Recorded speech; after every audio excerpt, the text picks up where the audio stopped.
যে পুরো নিরাপত্তার গাফিলতি বা বলা যায় পরিকল্পিতভাবে ওই এলাকায় কোনো অজ্ঞাত কারণে সেনাবাহিনী সরিয়ে নেওয়া হয়েছিল।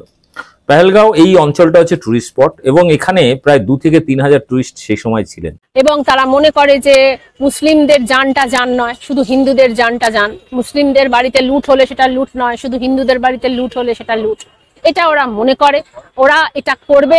মিডিয়া জম্মু কাশ্মীরে ভয়াবহ জঙ্গি হামলা, যে জঙ্গি হামলায় শেষ পর্যন্ত আমরা খবর পেয়ে যে 27 জনের বেশি মানুষকে হত্যা করা হয়েছে। এই যে জঙ্গি হামলাটা হয়েছে, এটা কি আসলে জঙ্গি হামলা হয়েছে নাকি নরেন্দ্র মোদী কোন রকমের একটি নাটক সাজিয়ে মুসলিম নিধনে নামতে পারে? সব এই আলোচনাটা কিন্তু সামনে আসছে। তো এটা নিয়ে দুইটা আলোচনা শুনবো, আলোচনা শুনে বুঝতে পারবো যে আসলে নরেন্দ্র মোদী বা ভারত সরকার একটি নাটক সাজিয়ে বসে মূলত এই জঙ্গি নাটক। গত পরশুদিন পেহেলগাঁও অর্থাৎ কাশ্মীরে মর্মান্তিক ঘটনা, জঙ্গিদের হাতে খুন হয়েছেন হিন্দু পর্যটক সহ 2 জন বিদেশি এবং একজন মুসলিম ঘোড়সওয়ার, যিনি ওখানে ঘোড়ায় বিভিন্ন পর্যটকদের পাহাড়ে ওঠা নামানো করেন। বিষয়টা হচ্ছে এই ঘটনাকে কেন্দ্র করে গদি মিডিয়া হিন্দু মুসলিম করতে শুরু করে দিয়েছে। বিভিন্ন যারা পর্যটক বেঁচে ফিরেছেন তাদের সাক্ষাৎকার নিয়ে বোঝাতে চাচ্ছেন যে এইখানে জঙ্গিরা নাকি তাদের হাতে অঢেল সময় তারা নাকি সবার প্যান্ট খুলে দেখছিল যে কাটানা গোটা, অর্থাৎ মুসলমান না হিন্দু, সিঁদুর আছে কি সিঁদুর নেই, তারপরে তাদের হত্যা করছিল। এরকম একটা ন্যারেটিভ দাঁড় করিয়ে মগজের মধ্যে মুসলিম বিদ্বেষ, ইসলামোফোবিয়া ঢোকানোর চেষ্টা করেছে। আমরা শুরুর দিন থেকে বলছিলাম যে যে খুনি বা যে ধর্ষক, যে চোর বা ডাকাত, তারা ধর্ম দেখে কাউকে ধর্ষণ করে না, ধর্ম দেখে কারোর দোকানে বা ব্যাংকে লুটপাট করে না, বা ধর্ম দেখে কাউকে খুন করে না। তারা তাদের কাজ যেটা, অন্যায় কাজ যেটা, সেটাই করে। সেটা ধর্ম দিয়ে কেউ ছাড় পায় না। এই ঘটনার ক্ষেত্রেও কিন্তু এরকম ছাড় পায়নি। যদি ছাড় পেত তাহলে সেখানে মুসলিম মারা যেত না বা 2 জন বিদেশি মারা যেত না। সব থেকে বড় ব্যাপার হচ্ছে যে পুরো নিরাপত্তার গাফিলতি বা বলা যায় পরিকল্পিতভাবে ওই এলাকায় কোনো অজ্ঞাত কারণে সেনাবাহিনী সরিয়ে নেওয়া হয়েছিল। পেহেলগাঁও এই অঞ্চলটা হচ্ছে টুরিস্ট স্পট এবং এখানে প্রায় 2 থেকে 3 হাজার টুরিস্ট সেই সময় ছিলেন। তার মধ্যে আচমকা গুলি গলা শুরু হয়ে যায় এবং যে সমস্ত টুরিস্ট সেখানে ফেরত এসেছেন, বিভিন্ন হিন্দি চ্যানেল বা বিদেশি চ্যানেল দেখছিলাম, সেখানে তারা বারবার খুঁচিয়ে জিজ্ঞেস করছিলেন আপনারা কি জঙ্গিদের দেখেছেন? বলছেন না, লুকিয়ে তারা গুলি করছিল, দেখতেও পাইনি কাউকে। ও লোক देखा या नहीं है, दिखाता नहीं है, यमुना गोली आती है। तो आपने देखा उनको? क्या छुप के फायर कर रहे थे या खुले? चुप के फायर, छुप के फायर। हाँ। কিন্তু পশ্চিমবাংলার মিডিয়া, রিপাবলিক টিভি, TV9 এর মতো এরকম কিছু গদি মিডিয়া, তারা খুঁচিয়ে এটাকে হিন্দু মুসলিম করার চেষ্টা করেছে। প্রচার করছে যে সিঁদুর দেখে বা লুঙ্গি খুলে, মানে জামা কাপড় খুলিয়ে কাটানা গোটা, এটা দেখেই নাকি হত্যা করেছিল। অর্থাৎ চরম একটা হিন্দু নিধন হয়েছে ওখানে। মুশকিলটা হচ্ছে যে এই ঘটনা নিয়ে দায়ভার কার, এই নিয়ে প্রশ্ন কেউ করছে না। হিন্দু মুসলিম করে দিয়ে এর পেছনের যে গাফিলতি, পুলওয়ামা যে ঘটনা ঘটেছিল সেই 2019-এ 14ই ফেব্রুয়ারি, সেই ঘটনার থেকে শিক্ষা না নিয়ে আবার এরকম একটা মর্মান্তিক ঘটনা, এবং সেই ঘটনার এখনো বিচার হয়নি, কেউ শাস্তি পায়নি। উল্টে এই পুলওয়ামার মতো আরেকটা দ্বিতীয় পুলওয়ামার মতো ঘটনা চোখে আঙুলে দেখিয়ে দিচ্ছে যে কোথাও না কোথাও শস্যের মধ্যেই ভূত রয়েছে। এবং কোন অজানা কারণে ওই এলাকায় একটা সৈন্য ছিল না, কোন অজানা কারণে প্রায় ঘন্টাখানেকেরও বেশি সময় ধরে সেখানে আর্মি পৌঁছালো না। এই প্রশ্নগুলো কিন্তু সামনে আসছে। এই গাফিলতিটা কার? প্রধানমন্ত্রী বা স্বরাষ্ট্রমন্ত্রী? তাদের দায়ভার নিতে হবে, নেওয়া উচিত। এটা আমি বলছি না, এটা নরেন্দ্র মোদী বলছেন যে এই সমস্ত জঙ্গি গোষ্ঠীর হাতে অস্ত্র কিভাবে আসে, এই জঙ্গি গোষ্ঠীর কাছে অস্ত্র শস্ত্র, টাকা পয়সা, এইসব সাপোর্ট কোত্থেকে পায়, এগুলো যেমন আছে। উল্টে বর্ডার টপকে পাকিস্তান থেকে এদেশে ঢুকে টুরিস্ট স্পটে ঘন্টার পর ঘন্টা তাদের জামা কাপড় চেক করে, উলঙ্গ করে, কাটানা গোটা সব চেক করে অঢেল সময় হাতে নিয়ে এসছে তারা। এসে সেগুলো করে বেছে বেছে খুন করেছে, তারপরে আবার দিব্যি চলে গেছে, কোনো ভিসা পাসপোর্ট লাগেনি। ফলে এই সমস্ত নোংরার গল্প বাদ দিয়ে বাস্তবে গাফিলতি যে স্বরাষ্ট্র মন্ত্রকের, দেশের প্রধানমন্ত্রীর, এটা কিন্তু চোখে আঙুল দিয়ে দেখিয়েছে। এবং এটাই কিন্তু অরিজিনাল দাবি হওয়া উচিত ছিল, কারণ বারবার এরকম ঘটনা ঘটছে। এই অভিযোগ আমি করছি না, স্বয়ং নরেন্দ্র মোদী করেছেন।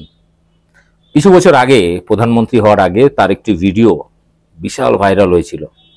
তিনি কংগ্রেস সরকারের বিরুদ্ধে রীতিমতো হুঙ্কার ছেড়েছিলেন এবং কংগ্রেসের বিরুদ্ধে যে যে অভিযোগ করেছিলেন, আমি মনে করি নরেন্দ্র মোদীর অভিযোগগুলো 100% সঠিক। এবং আজকের দিনে দাঁড়িয়েও নরেন্দ্র মোদীর এই কথাগুলো অবশ্যই নরেন্দ্র মোদীর বিরুদ্ধে এবং অমিত শাহর বিরুদ্ধে অভিযোগগুলো তোলা উচিত, যেটা আমাদের প্রধানমন্ত্রী নরেন্দ্র মোদী শিখিয়েছেন। শুনুন নরেন্দ্র মোদী কি বলেছিলেন, ভিডিওটি সম্পূর্ণ দেখবেন এবং ব্যাপক শেয়ার করবেন। मुझे जवाब दीजिए, ये जो आतंकवादी हैं, ये नक्सलवादी हैं, उनके पास शस्त्र और बारूद कहां से आता है? वो तो विदेश की धरती से आता है और सीमाएं संपूर्ण रूप से आपके कब्जे में है। सीमा सुरक्षा बल आपके कब्जे में है। मैंने उनको दूसरा सवाल पूछा, हमने कहा आतंकवादियों के पास धन आता है, हवाले से आता है, पूरा मनी ट्रांजैक्शन का कारोबार भारत सरकार के कब्जे में है, आरबीआई के अंडर में है, बैंकों के माध्यम से होता है। क्या प्रधानमंत्री आप इतनी निगरानी नहीं रख सकते कि ये जो धन विदेश से आकर के आतंकवादियों के पास जाता है आपके हाथ में है, आप उसको क्यों नहीं रोकते हैं? मैंने तीसरा सवाल उनको पूछा कि विदेशों से घुसपैठ ही आते हैं, घुसपैठ ही आतंकवादियों के रूप में आते हैं, आतंकवादी घटनाएं करते हैं, भाग जाते हैं।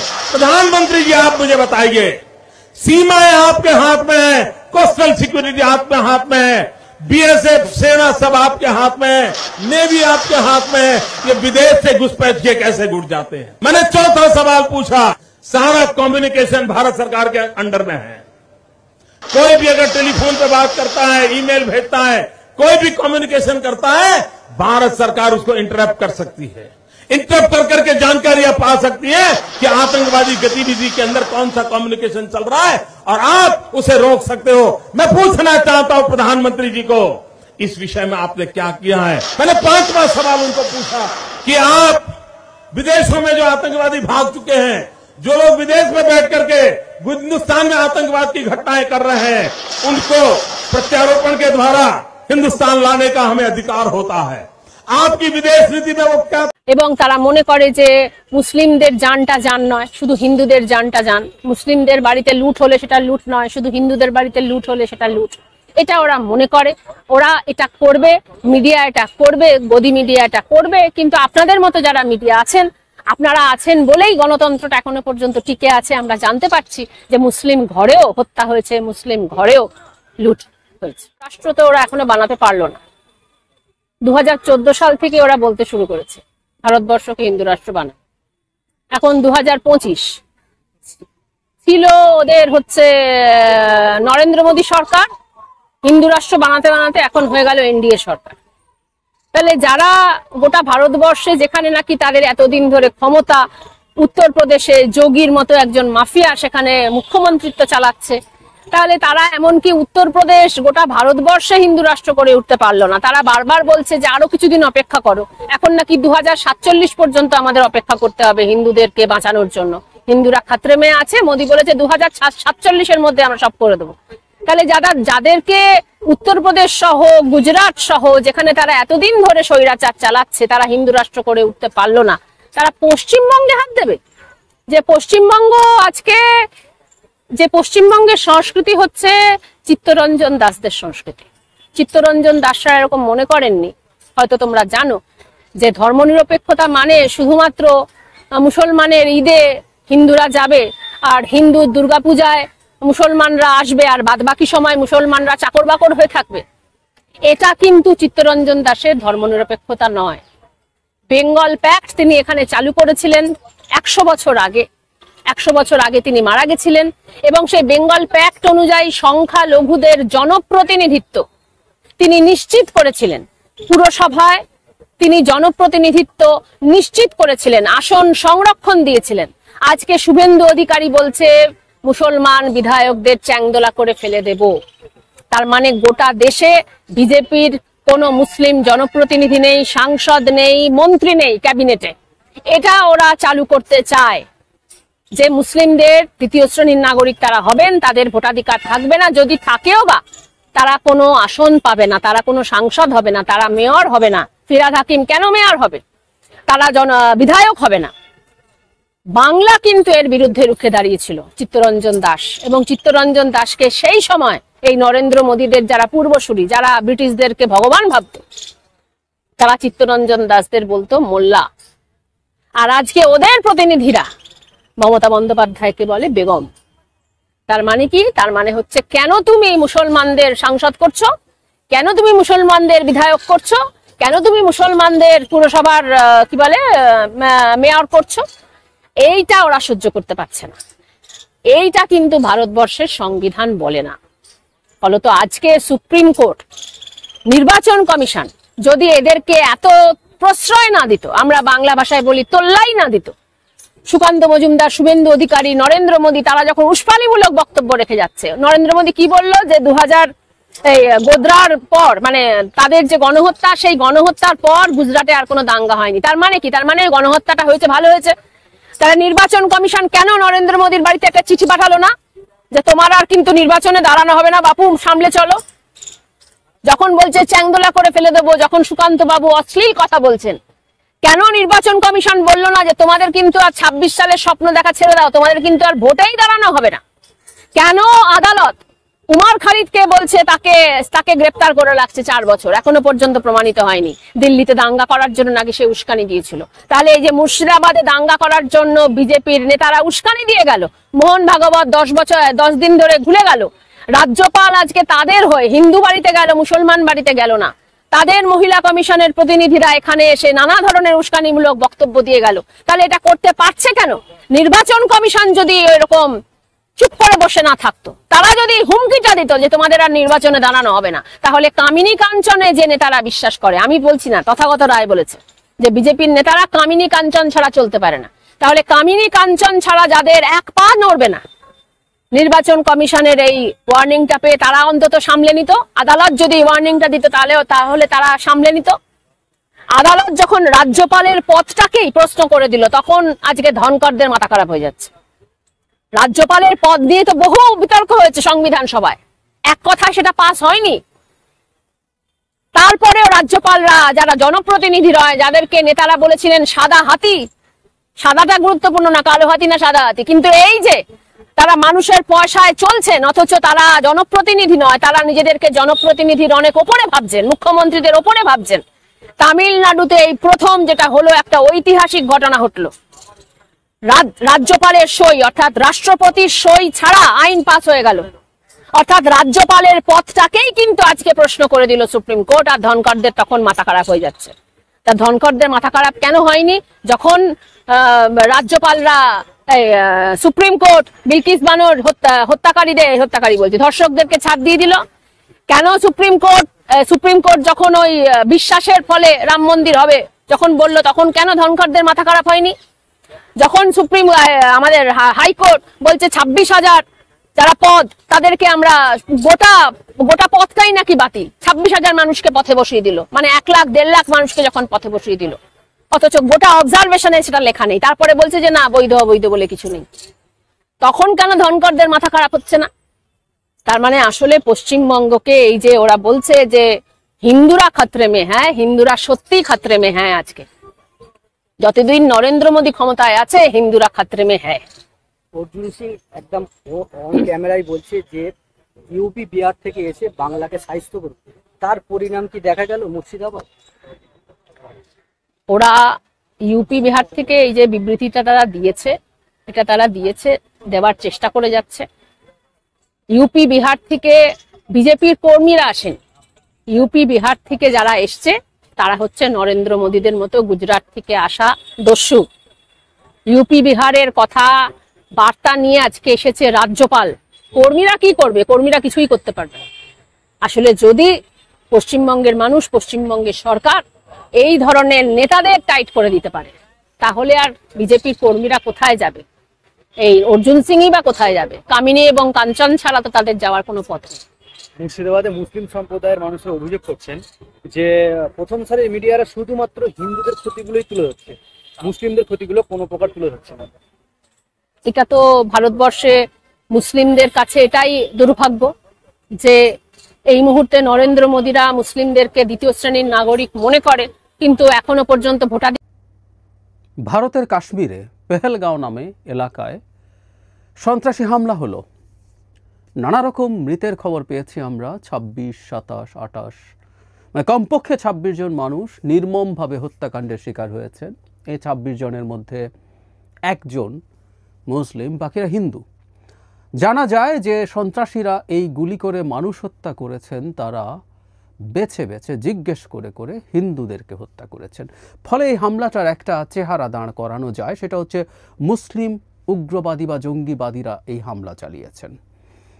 এখন পর্যন্ত সোশ্যাল মিডিয়াতে আসা একটা গ্রুপের স্টেটমেন্টকে একমাত্র দায় স্বীকার বলে বলা হচ্ছে, যেই সংগঠনটা পাকিস্তান ভিত্তিক লস্করে তৈয়বার একটা অফশুট বলা হচ্ছে। ফলে পাকিস্তানকে এই সন্ত্রাসী হামলার সাথে জড়িত করা হচ্ছে।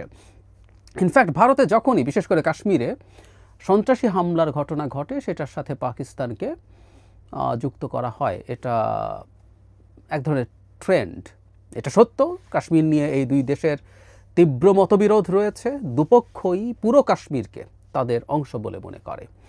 যাই হোক, যে ঘটনাটা ঘটলো সেটা কেন ঘটলো, কারা ঘটালেন, এবং সেটার পসিবল ইম্প্যাক্ট কী হবে এই রিজিয়নে এবং অবশ্যই বাংলাদেশে।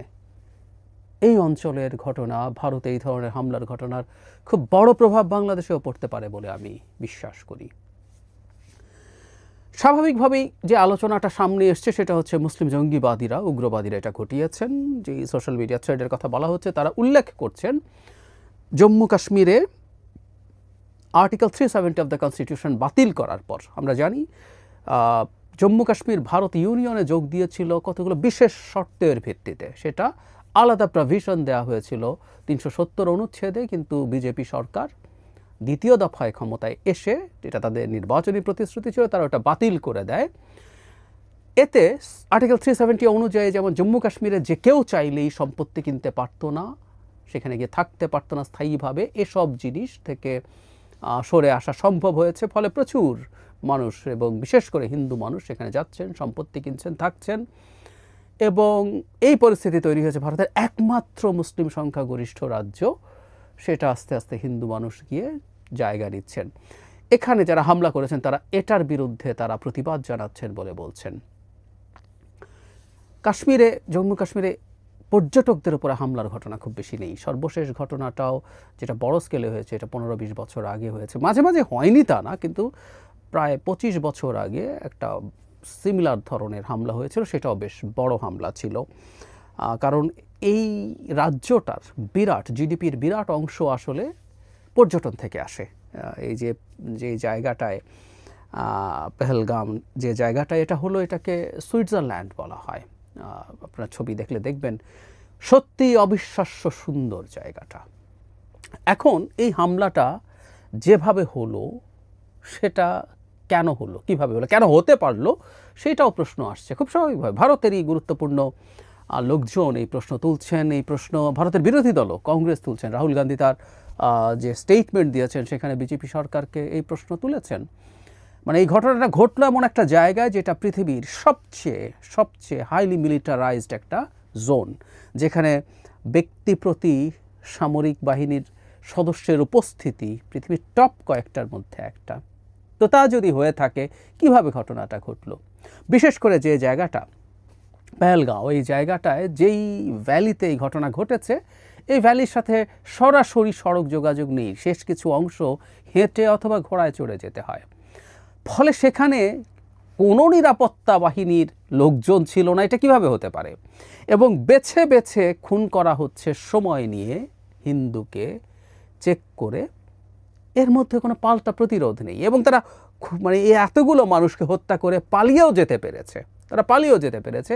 এমন না যে মুহূর্তের মধ্যে সেখানে সোলজাররা এসে পাল্টা ব্যবস্থা নিচ্ছে। ফলে এই প্রশ্ন তো আসলেই আসে, এটা আইদার সিরিয়াস গোয়েন্দা ফেইলিয়ার অথবা ভয়ঙ্কর কথা।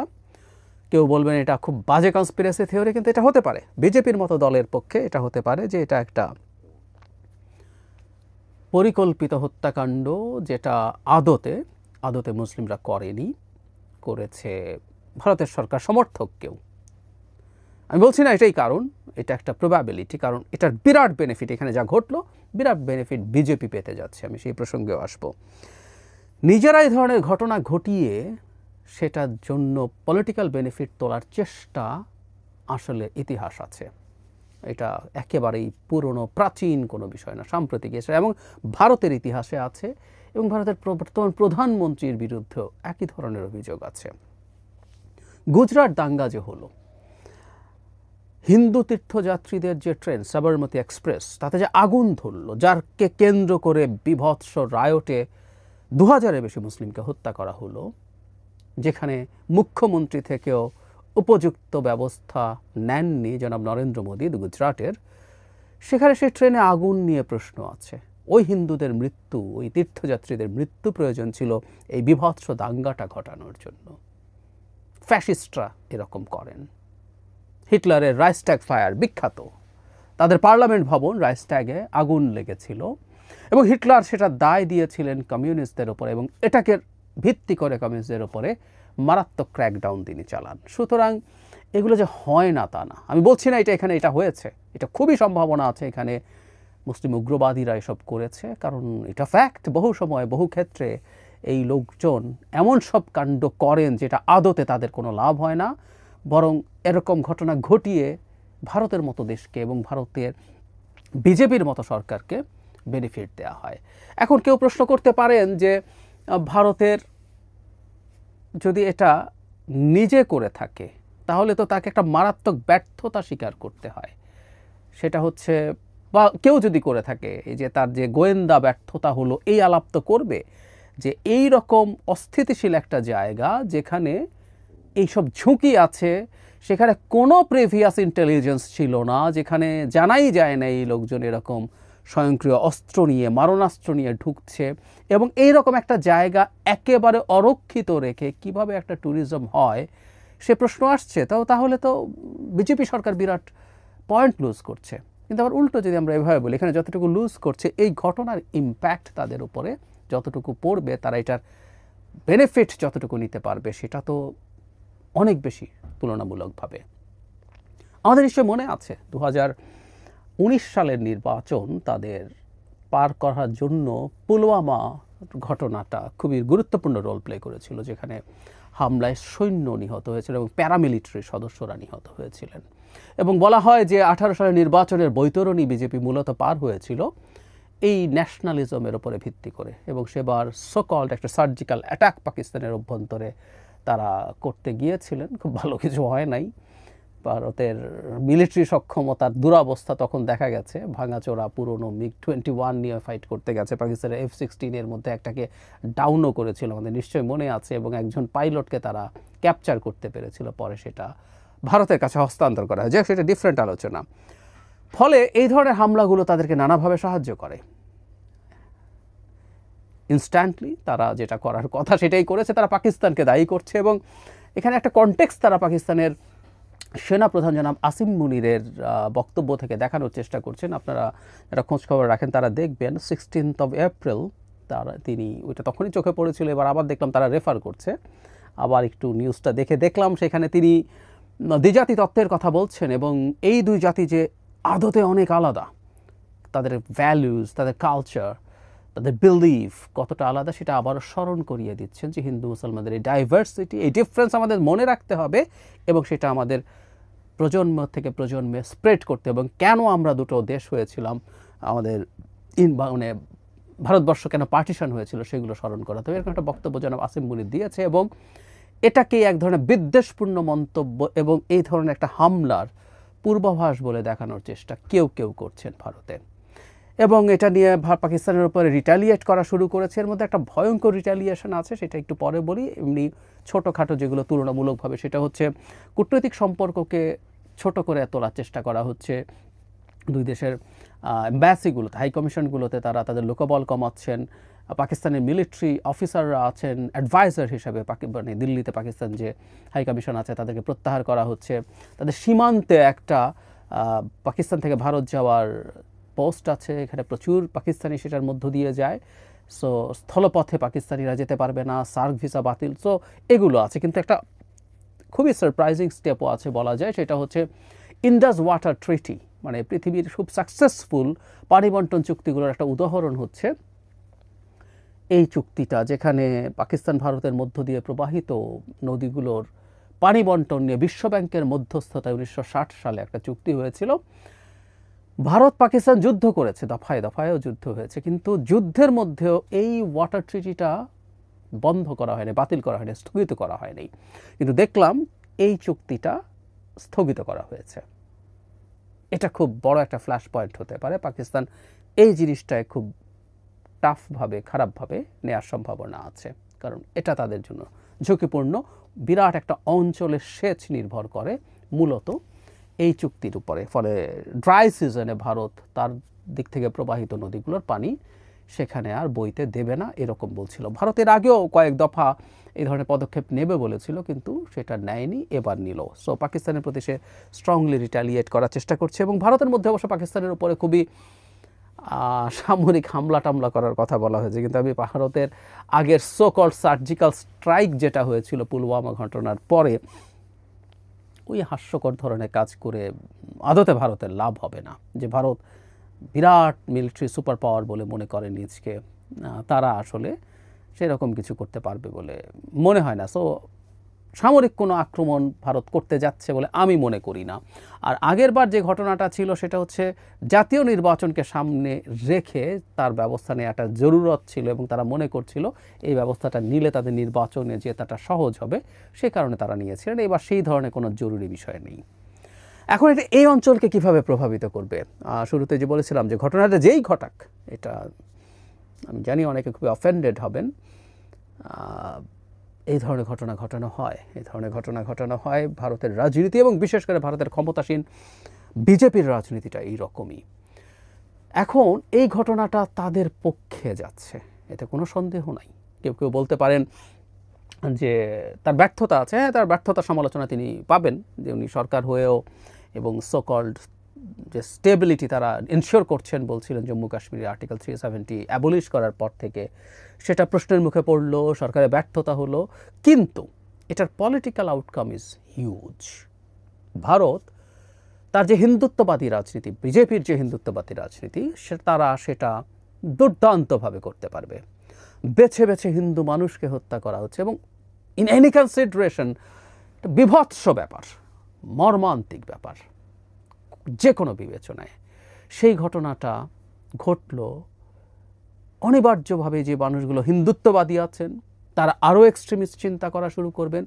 যে মানুষগুলো আধা হিন্দুত্ববাদী ছিলেন, পুরোপুরি হননি, ভাবছেন দেবেন না, সেই ধরনের মানুষজন, সেই গ্রে এরিয়ায় থাকা মানুষজন পুরোপুরি হিন্দুত্ববাদী হয়ে ওঠার সম্ভাবনা থাকবে। এবং ভারতের বিজেপি সরকার বিভিন্ন ক্ষেত্রে এই আক্রান্ত হওয়ার ন্যারেটিভ, মুসলমানরা, এখন এটা কাশ্মীরে হয়েছে না, মুসলমানরা হিন্দুদেরকে আক্রমণ করছে এবং হিন্দুদের দেশে মুসলিমরা এই ধরনের দুঃসাহস করছে, পাকিস্তান থেকে এসে জঙ্গিরা এটা করছে। ফলে তার দুদিকে লাভ আছে। একটা হলো তার আইডেন্টিটি পলিটিক্স খুব দুর্দান্ত কাজ করবে, আরেকটা হচ্ছে পাকিস্তানের সাথে তার যে অ্যাপারেন্ট শত্রুতা দেখানো জনগণের কাছে, সেই শত্রুতাটা দেখানোর আবার একটা উপলক্ষ তৈরি হলো। ফলে যেটা হয় যখন এই ধরনের ইস্যু সামনে আসে, তখন জাতীয়তাবাদ, উগ্র জাতীয়তাবাদ উস্কে দেয়া গেলে মানুষ তার অনেক সংকট থেকে মুখ ফিরিয়ে থাকে। এই ঘটনা, এটা লাভ হয় এই জায়গায়। পুলওয়ামা ঘটনার সাথে একটা ডিফারেন্সের জায়গা অবশ্যই আছে, সেটা হলো যখন সোলজাররা আক্রান্ত হয়, মারা যায়, সোলজারদেরকে আমরা এক ধরনের সভরেন্টির সিম্বল হিসাবে দেখি। ফলে তাতে মানুষ এইটায় যতটা শকড হয়, সেই জায়গায় হয়তো সাধারণ মানুষ অতটা না। তারপরও এটাও মর্মান্তিক ব্যাপার, এবং পাকিস্তান থেকে এসে আমার দেশে এই ঘটনা ঘটিয়ে যাচ্ছে, সরকারের উপর কিছু রাগ ক্ষোভ থাকলেও দিনের শেষে পাকিস্তানের ওপরেই আসলে ক্ষুব্ধতা যাবে। সো এই উগ্র জাতীয়তাবাদ পাল্টাপাল্টি শত্রুতামূলক পরিস্থিতি আরও বাড়াবে। নট অনলি দ্যাট, হিন্দুত্ববাদ এটা দিয়ে দুর্দান্তভাবে চাষ করা যাবে। ভারত মানে বিজেপি সরকার আসলে তাই চাইছে, তাই চাইবে। ভারতে জাতীয় নির্বাচনের পর একটার পর একটা রাজ্যসভা, বিধানসভা নির্বাচন, রাজ্যগুলোর বিধানসভা নির্বাচন হতে থাকে বাই রোটেশন। প্রত্যেকটাতে তারা এখন এই হিন্দুত্ববাদকেই মূল ইস্যু হিসাবে সামনে আনার চেষ্টা করবে, কারণ বিজেপি সেই অর্থে কোনো রকম কোনো সুশাসন, মানুষকে সার্ভিস দেয়া, ওয়েলফেয়ার কিছুই সেই অর্থে করতে পারেনি। ফলে এখন তার এটাই বাকি আছে। গত নির্বাচনে যতটুকু হিন্দুত্ববাদের কার্ড খেলার চেষ্টা করা হয়েছে তাতে খুব বেশি লাভ হয়েছে তা না, এটা এবার আরও বেশি উগ্র করে তোলার চেষ্টা হবে এবং সেটা হবে। ফলে মুসলমানরা সত্যিকার অর্থেই খুবই খুবই খারাপ পরিস্থিতির মধ্য দিয়ে ভারতে যাবেন, এটা ধারণা করা যায়। এবং যেটা হয়, আমি অনেক সময়ই বলি যে এই আইডেন্টিটি পলিটিক্সের সবচেয়ে বড় সমস্যাটা হচ্ছে যতটুকু করবেন কতটুকু করবেন। একটা সময় যেটাকে অনেক বেশি বাড়াবাড়ি হিন্দুত্ববাদ মনে হতো, কিছুদিন পরই মনে হয় যে না, এটা যথেষ্ট হিন্দুত্ববাদ না, আরও বেশি হিন্দুত্ববাদী হতে হবে। বাজপেয়ী ব্যক্তিগতভাবে যতটুকু হিন্দুত্ববাদী ছিলেন, তিনি বিজেপির প্রাইম মিনিস্টার ছিলেন, কিন্তু উনি ডিফ্যাক্টো ভারতের একজন সেকুলার প্রাইম মিনিস্টার যেভাবে ভারত চালিয়েছেন মোটা দাগে তিনি সেভাবেই চালিয়েছেন। তারপর যিনি বিজেপির দায়িত্বে আসেন আদবানি, তিনি অনেক বেশি হিন্দুত্ববাদী, তার বিরুদ্ধে অভিযোগ ছিল। বাবরি মসজিদের সেই ভাঙার ঘটনার সময় তার ইনভলভমেন্ট নিয়ে অনেক আলোচনা আছে। তার তুলনায় জনাব মোদি আরও বেশি হিন্দুত্ববাদী। এখন মোদি আরও যথেষ্ট না, মোদিকে ক্ষমতায় থাকতে হলে আরও বেশি হিন্দুত্ববাদ দেখাতে হবে, নাহলে অল্টারনেটিভ নেতৃত্বের আলাপ তাদের সামনেই আসছে। এটা এক ভয়ঙ্কর জায়গা এবং এটা করতে করতে যেটা দাঁড়াবে, ভারতের মুসলিমরা আরও বেশি অরক্ষিত হতে থাকবে। আমি বহুবার আপনাদেরকে স্মরণ করিয়েছি, জেনোসাইডের স্পেশালিস্ট গ্রেগরি স্ট্যান্টন ভারতে মুসলিমদের ওপর একটা জেনোসাইড প্রেডিক্ট করছেন উইথ লজিক্স, কীভাবে সিস্টেম্যাটিকলি প্রসেসটা এগিয়ে যাচ্ছে। আমি করণ থাপারের সাথে তার একটা ইন্টারভিউর কথা বহুবার বলেছি, দেখিয়েছি, আপনারা একটু দেখে নেবেন কাইন্ডলি। ফলে এই ঘটনা যখন ভারতে ঘটবে, রিয়াকশন পাকিস্তানে হবে, বাংলাদেশে হবেই। এবং ভারত মন থেকে চাইবে বাংলাদেশে এটা বাড়তে থাকুক, বাংলাদেশেও পাল্টা একটা আইডেন্টিটি পলিটিক্স গ্রো করুক, বাংলাদেশে ইসলামিস্টরা আরও বেশি জেগে উঠুক, ইসলামিক এক্সট্রিমিস্টরা মাইনরিটির উপরে আরও অনেক কিছু ঘটাক, এটা ভারত চায়। আমি সত্যি তাই মনে করি। এই যে ভারতে হিন্দুদের ওপরে এটা থামাও ওটা থামাও বলছে, এটা আসলে ভারতের মোটেও তাদেরকে রক্ষা করার জন্য না, এটা তার রাজনীতি। ফলে যত বেশি হিন্দু আক্রান্ত হবে বাংলাদেশে কমিউনাল কারণে, সেই ফসল আসলে ভারতের কাছে যাবে। সুতরাং আমাদের দেশেও এটা রিয়াকশনে হিন্দু সম্প্রদায়ের নিরাপত্তার ঝুঁকি তৈরি হওয়ার সম্ভাবনা আছে এবং আমাদের দেশে হিন্দু মানে ইসলামিক ফান্ডামেন্টালিজম, এক্সট্রিমিজম বাড়ার যথেষ্ট ঝুঁকি তৈরি হলো, এটা বাড়বে এবং ভারতের পারপাস সার্ভড হবে যদি এই ঘটনাগুলো ঘটে। আর পাকিস্তানের সাথে ভারতের শত্রুতামূলক সম্পর্ক যত বাড়বে, আমরা যে রিজিওনাল এক ধরনের কোঅপারেশনের কথা বলেছিলাম, সার্ককে পুনরুজ্জীবিত করার কথা বলছিলাম, ডক্টর ইউনূস প্রথম দিন থেকে এই চেষ্টাটা করছিলেন, যেটা সবার জন্যই ভালো কিছু হবে, সেটা এমনি খুব একটা সম্ভাবনা ছিল না। ভারত মাল্টিল্যাটারালিজম পছন্দ করে না, ও বাইল্যাটারাল সম্পর্ক করতে চায়, সবার সাথে বাইল্যাটারাল ডিল করতে চায়, কিন্তু এটা আরও ক্ষতিগ্রস্ত হয়ে গেল এবং ভবিষ্যতে বাংলাদেশের উপরে এই চাপ আসবে পাকিস্তানের সাথে, কারণ পাকিস্তানের সাথে তার এখন মারাত্মক শত্রুতার সম্পর্ক তৈরি হয়েছে। এখনই সে পছন্দ করছে না বাংলাদেশ পাকিস্তানের সাথে কোঅপারেট করুক, কিন্তু ভবিষ্যতে আরও বেশি এই চাপ তৈরি হবে পাকিস্তানের সাথে সম্পর্ক এগিয়ে নেওয়ার ক্ষেত্রে। এরকম রিজিওনাল কোঅপারেশনেরও প্রবলেম হবে। কিন্তু ওর চাইতেও সবচেয়ে বড় যে ঝুঁকিটার কথা বলছি, যেটার প্রভাব আমাদের দেশে পড়া প্রায় অনিবার্য, সেটা হচ্ছে আমাদের দেশে পাল্টা আইডেন্টিটি পলিটিক্স, পাল্টা রিলিজিয়াস এক্সট্রিমিজম মাথাচাড়া দিতে পারে, দেওয়ার সম্ভাবনাই বেশি। এবং বিশেষ করে যতদিন এই ধরনের একটা সরকার ক্ষমতায় থাকবে, আমরা ডক্টর ইউনূসের সরকারের সময় দেখছি বিরাট সাহস তৈরি হচ্ছে অনেকের, যারা বাংলাদেশে একরকম মানে খেলাফতি স্টেট এটা এরকম দেখানোর মতো করে আচরণ করছেন, কথা বলছেন, এই ধরনের আলাপ করছেন। ফলে এই সময়ের মধ্যটা আমাদের জন্য একটা নির্বাচন হয়ে একটা জনভিত্তি সম্পন্ন, জনগণের সমর্থন সম্পন্ন একটা মানে পলিটিক্যাল সমর্থন, আমি এই সরকারের সমর্থন নেই তা বলছি না, কিন্তু ওই রকম সম্পন্ন সরকার হওয়ার আগ পর্যন্ত এই ঝুঁকিটা আমাদের পুরো মাত্রায় আছে এবং আমরা এই ব্যাপারেই পোলারাইজেশন সামনে দেখব, বিশেষ করে ২৬ সালের মার্চ এপ্রিলে। আলোচনা শুনে মন্তব্য করবেন। আমার ব্যক্তিগত মতামত হচ্ছে, জঙ্গি নাটক সাজানোর ক্ষেত্রে যে বাংলাদেশ কিন্তু খুব ভালো পারফরমেন্স করেছে বিগত ১৬ বছর, তো এই পারফরমেন্সটা কিন্তু ভারতীয় প্রেসক্রিপশনে হয়েছে। তো ভারতীয় প্রেসক্রিপশনে এই হামলাটা হয়েছে, এই নাটকগুলো সাজানো হয়েছে বাংলাদেশে। তো ভারত কি নিজেদের দেশে এই নাটক সাজাতে পারে না? এই নাটককে সাজাতে পারে না? এটা শুধু বাংলাদেশের বা আপনি আমার একটা সাধারণ চিন্তা ভাবনা না, ভারতের অনেক বড় বড় বিশ্লেষক, অনেক গবেষক, তারাও মনে করতেছে যে এটা একটা জঙ্গি নাটক সাজানো হয়েছে। কারণ এই জঙ্গি নাটক সাজিয়ে ভারতে মুসলমান নিধন করা হবে। এই হামলা হওয়ার সাথে সাথেই কিছু বিজিবি নেতা তারা উঠে পড়ে লেগে গেল যে ভারত থেকে মুসলিম নিধন করতে হবে, মুসলিমদের হত্যা করে ফেলতে হবে, মুসলিমদের বিতাড়িত করে দেওয়া হবে, মানে মুসলিম বিদ্বেষীটা ছড়িয়ে দেওয়া হলো। কারণ জঙ্গি হামলা মানে এটা মুসলমানরা করেছে, মুসলমানও জঙ্গি হামলা করে। অথচ কিন্তু তারাও এটা জানে যারা আসলে মূলত যারা মূলত সন্ত্রাসী করে তারা আসলে কোনো ধর্মের হতে পারে না, তারা কোনো ধর্মের অনুসারী হতে পারে না, তারা মূলত সন্ত্রাসীটাকে তাদের ধর্ম হিসাবে তারা লালন করে। তাই প্রিয় দর্শক, আপনারা আলোচনা শুনেছেন, দেখেছেন, এবং আমারও সেটাই মনে হচ্ছে এই জঙ্গি হামলা নাটক সাজিয়ে ভারতে মুসলিম নিধন হবে বর্তমান বিজেপি সরকার।